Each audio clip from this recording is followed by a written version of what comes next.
Hello friends, ఈరోజు Chandu's lunch బాక్స్లో విజయవాడలోని శ్రీ లక్ష్మీ టిఫిన్స్లో ఇడ్లీ సాంబార్ తయారీ విధానం చూద్దాం. ముందుగా ఒక పెద్ద గిన్నె తీసుకుని దాంట్లో సరిపడా ఆయిల్ పోసి ఆయిల్ హీట్ ఎక్కిన తర్వాత తాలింపు గింజలు వేశారు. ఆ తాలింపు లైట్గా ఫ్రై అయిన తర్వాత ఎండుమిర్చి వేసి ఆ ఎండుమిర్చి కూడా లైట్గా ఫ్రై అయిన తర్వాత ఇప్పుడు కొంచెం కరివేపాకు వేశారు. ఇప్పుడు సన్నగా పొడవుగా కట్ చేసుకున్న ఉల్లిపాయ చీలికలు, పచ్చిమిర్చి ముక్కలు కూడా వేశారు. ఇడ్లీ సాంబార్కి సొరకాయ ముక్కల్ని చిన్నగా కట్ చేసుకోవాలంటండి. అందువల్ల సన్నగా కట్ చేసుకున్న సొరకాయ ముక్కలు మరియు సన్నగా పొడవుగా కట్ చేసిన టమాటాలు కూడా వేశారు. ఇక్కడ ఇడ్లీ సాంబార్లో చింతపండు అస్సలు వాడరండి, ఓన్లీ టమాటాలు మాత్రమే వేస్తారు. అందువల్ల ఇడ్లీ సాంబార్ చాలా టేస్టీగా ఉంటుంది. సాల్ట్కు బదులు కళ్ళుప్పు వేస్తే ఇడ్లీ సాంబార్ చాలా టేస్టీగా ఉంటుందంట.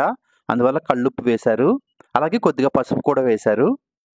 ఒక 5 నిమిషాలు ఫ్రై అయిన తర్వాత సుమారుగా ఒక 20 లీటర్ల వరకు వాటర్ పోసి ఇంకా మూత పెట్టి ఉడికించారు.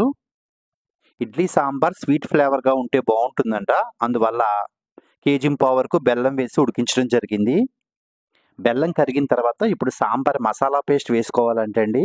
ఇక్కడ ఎంటీఆర్ సాంబార్ మసాలా పౌడర్ లాంటిది ఏమీ వాడకుండా వీళ్ళే ఓన్గా సాంబార్ మసాలా పేస్ట్ తయారు చేస్తారండి.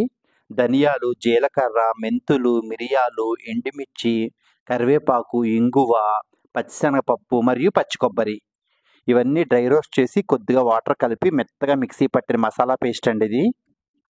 ఇప్పుడు సాంబార్ మసాలా పేస్ట్ వేసి ఉడికించారు.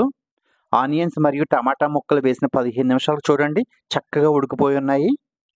సాంబార్ మసాలా పేస్ట్ వేసిన తర్వాత 2 పొంగులు వచ్చేంత వరకు ఉడికించి ఇంకా స్టవ్ని సిమ్లో పెట్టి ఇప్పుడు ఆల్రెడీ ఉడికించి మెత్తగా మెదిపిన కందిపప్పును వేసి ఉడికించారు. ఒకసారి టేస్ట్ చెక్ చేసి సాల్ట్ తగ్గితే సాల్ట్ వేసుకున్నారు. ఇప్పుడు కొద్దిగా కొత్తిమీర కూడా వేశారు. ఆ నొరగ పోయేంత వరకు ఉడికించేస్తే ఇంక ఇడ్లీ సాంబార్ రెడీ అయిపోయినట్లే ఏంటండి. చిన్న మంట మీద సుమారుగా 30 నిమిషాలు ఉడికిన తర్వాత చూస్తే ఆ పైన నొరగంతా పోయి ఇడ్లీ సాంబార్ చిక్కగా వచ్చేసింది. అంటే ఇడ్లీ సాంబార్ రెడీ అయిపోయినట్లే.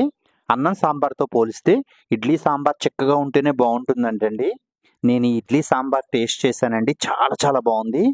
ఈసారి మీకు వీలు కుదిరినప్పుడు విజయవాడలోని వెటర్నరీ కాలనీలో ఉన్న శ్రీ లక్ష్మీ టిఫిన్స్లో ఇడ్లీ సాంబార్ టేస్ట్ చేసి ఆ టేస్ట్ మీకు ఎలా అనిపించిందో నాకు కామెంట్స్ రూపంలో తెలియచేయండి. ఈ వీడియో కానీ మీకు నచ్చితే లైక్ చేయండి, షేర్ చేయండి. చందూస్ లంచ్ బాక్స్కి సబ్స్క్రైబ్ చేయండి. నా ఛానల్ చూసినందుకు ధన్యవాదాలు.